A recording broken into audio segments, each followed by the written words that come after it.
Surviving in a product-led world is the topic of the conversation today. And these are all businesses that their product serves as the primary driver of acquisition, expansion, and retention. So that's how we define product-led growth. It's really when your product is the center of this giant universe, and the users, they always come first. So if you look into the market, there are a handful of very successful companies out there. Slack, Atlassian, Dropbox, they all have this model. The term product-led growth, PLG as we sometimes call it, relatively new. We started talking about it, researching businesses that were exhibiting these qualities that we were very fascinated by about a couple years back. And the term is really starting to pick up momentum, and people are paying a lot of attention to it. But a lot of other sort of phrases or buzzwords are being thrown around as well that fall under a similar umbrella. So consumerization of IT, viral growth, freemium models, product qualified leads, bottoms up sales. So why are we so excited about product-led businesses or PLG businesses? They have a lower cost of customer acquisition or CAC. There are shorter payback periods, greater lifetime value of the customer, LTV, and they're growing faster. And it's really becoming the new expectation. Today, users and buyers have a lot of options, and not to overgeneralize, but we also tend to have shorter attention spans.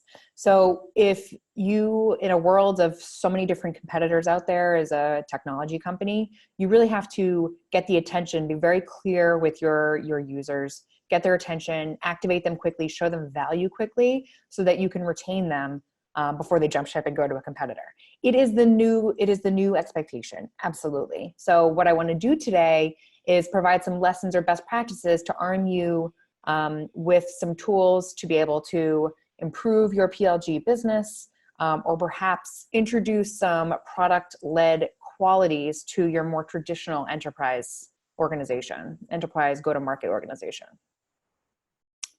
So product-led businesses really flip the script on all aspects of their business, but I want to today focus on product marketing, pricing, and sales. Start off with product. So some product principles for successful PLG businesses, or those that are trying to become hyper successful PLG businesses. You got to start with the real user pain. You have to deliver value immediately, strip out anything that's uncritical, and make it stick. So marketing as a component of a PLG business.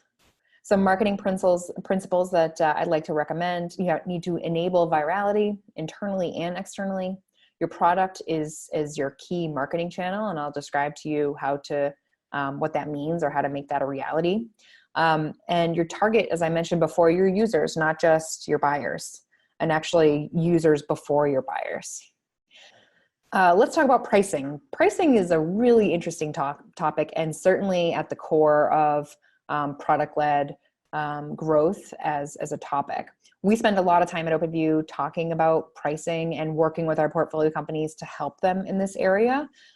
Turns out that B2B software companies that are at the expansion stage, this is top of mind. How to optimize your existing pricing and packaging to be generating more revenue, or ultimately increasing your conversions, or perhaps even as you're launching new product lines, really being thoughtful on how you're going to be packaging and pricing your new product. We do a lot of research working with our company's target markets to understand their willingness to buy, what they're willing to pay, what their real pain point is, so that we can advise the companies on ultimately what the right pricing and packaging should look like. So Slack, to bring them up again, they're sort of the poster child for PLG. They've really nailed it with their pricing strategy. And I want to walk you through some pricing principles that we see them employing. They remove any barriers from initial usage. They enforce paywalls only after the value has been experienced by the end user. They expand customers with scalable expansion paths, and they really focus on product data in order to better understand their users and ultimately upsell them. So sales it's an interesting topic. I think a lot of salespeople are a little bit nervous when we talk about product-led growth because they think their jobs are going to disappear. This is actually not the case at all. Sales and the human touch absolutely will continue to play an important role in product-led businesses. But it's just a different emphasis, right? It probably resembles a little bit more customer success than it ultimately does hardcore selling, which at the end of the day, why wouldn't anyone want that? It's nice to not have friction in that process of acquiring new users and helping versus forcing someone to do something that maybe is a little bit uncomfortable to them. So sales principles, everyone is a product evangelist. People obviously within your company should be a product evangelist. However, your audience and your broader set of users should also be your product evangelists.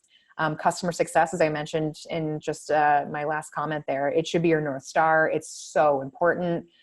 User acquisition is one thing, but retention in a SaaS business is so important, equally important, if not more important. You can't continue to grow if you have a leaky bucket and you're losing customers. So customer success is huge. You empower self-service. You want, again, it goes back to the comments about your users are smart. They know how to navigate technology. They understand how to research. They give them the tools to be able to do things on their own. Make your product so simple and intuitive that people don't necessarily need to talk to someone to set it up.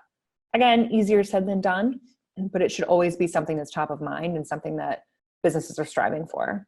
And create opportunities for upsell. So you might be thinking, this won't work. This is not going to work for my product, my market, my business model. Of course, Slack is great. Dropbox, hello, these are some of the most successful businesses of our generation. We're not like them. We're more enterprise. Our product is super technical, and I totally get it.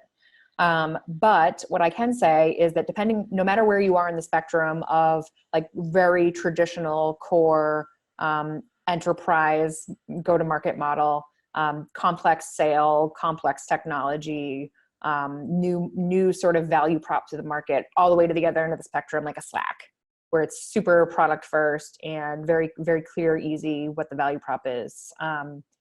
You can still adopt elements of product-led strategy, even if you're at that enterprise end of the spectrum.